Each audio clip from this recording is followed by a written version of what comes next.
Well, good afternoon, everybody. It's Sunday afternoon, and I am right by some artichokes. And I thought I'd give you a little update on my flower bed that we made this year. And I had showed you us putting the water system in, planting the plants, and what does it look like now on May 1st? So this winter, we started with just a plain barren section of our yard. Our house was the house on the left side. And I started moving some soil, trying to think of how wide I could have it. And then Joe started to put the water system in so that the plants would get watered even in the summertime when it's 110, 120 degrees, and they would survive. And so I'm trying out the water system to make sure to see how the sprinkler heads will spray, how much water will soak down at one time, so that I can kind of decide to gauge what plants to put in. So I started putting some plants in. Some of them were gifts from neighbors. Those are hollyhocks on the very end. But then I moved some of my herbs, rosemary, sage, thyme, and my neighbors gave me some plants. So we'll see how they do. I went to the nursery, bought a few plants, and I did buy 3 banana trees from Lowe's because bananas will grow in Yuma, Arizona. And so it's just been watered. Those things are planted, and I think it's going to be a great addition to our house. And there's Joe cleaning some windows because he said I needed to be able to see all my beautiful plants. So that was very sweet of him. And I added 3 different roses. There's a sage that I moved from a different part of the yard that I had last year. But see the little clumps of flowers, different colors. I planted a hibiscus. And some of the plants will get very tall. Some of them are annuals. Most of them are perennials. There's the canna lilies. And when that gets larger, the leaves will actually get darker. This is my iceberg rose. And since I've planted it, it has bloomed and bloomed and bloomed. And there's a Swiss chard. Now, Swiss chard is a perennial in Yuma, Arizona. It'll live for about 15 years. And I have cut lots of leaves off of it already.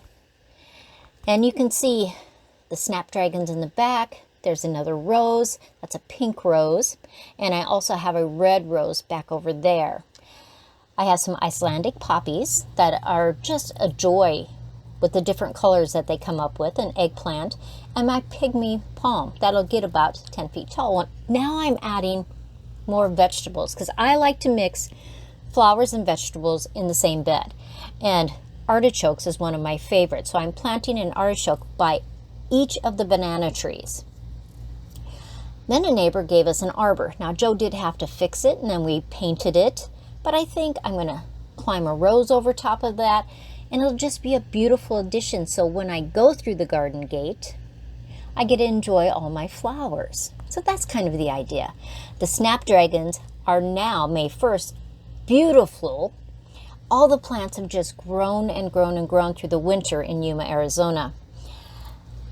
That's that canna lily. Remember how I said that as it gets larger, the leaves will get darker? That's the type it is. Not all canna lilies will do that.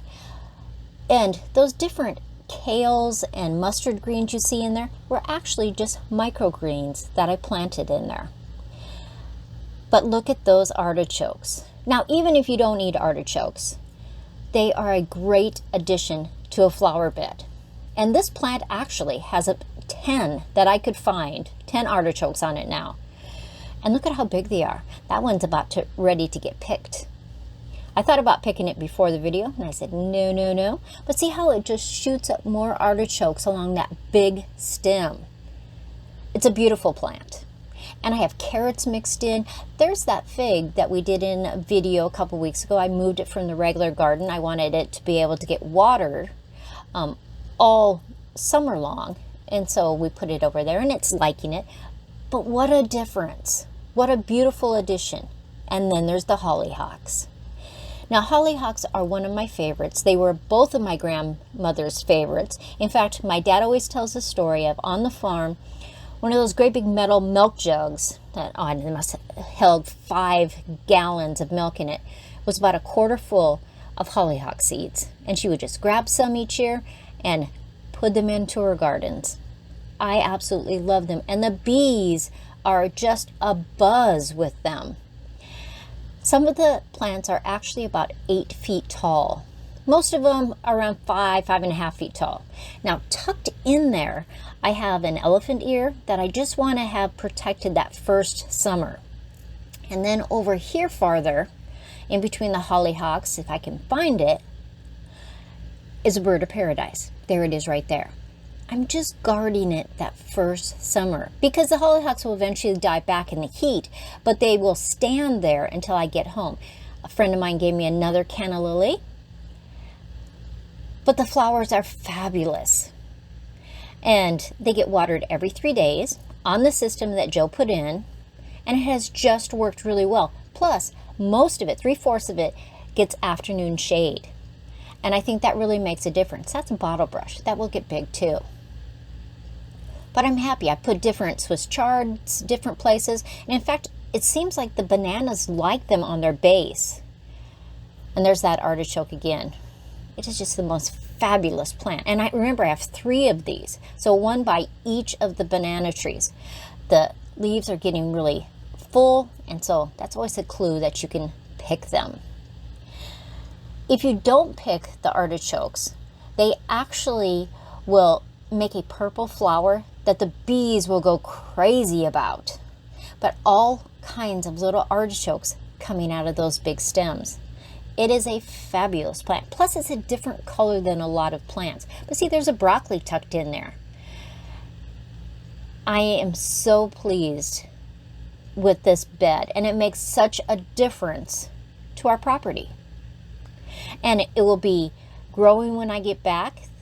The neighbors have done some work on their yard now. They added some gravel. They resided part of their porch. And the neighborhood is looking up. It's amazing what people do when you start to do things in your yard because they see how much better it looks. It's not keeping up with the Jones. It is just improving their property too. But it has all kinds of things tucked into little places. And it is a beautiful addition. Look at how that's the one that's about 8 feet tall. And just flower buds all up and down it. And you can see, if you look close, the bees are flying all over the place. They love hollyhocks. Now this is that iceberg rose that I told you about. It seriously has bloomed and bloomed and bloomed. But here's the 2 different, before and the after. At the widest width of it, it's 3 feet across, but most of it is about 2.5 feet.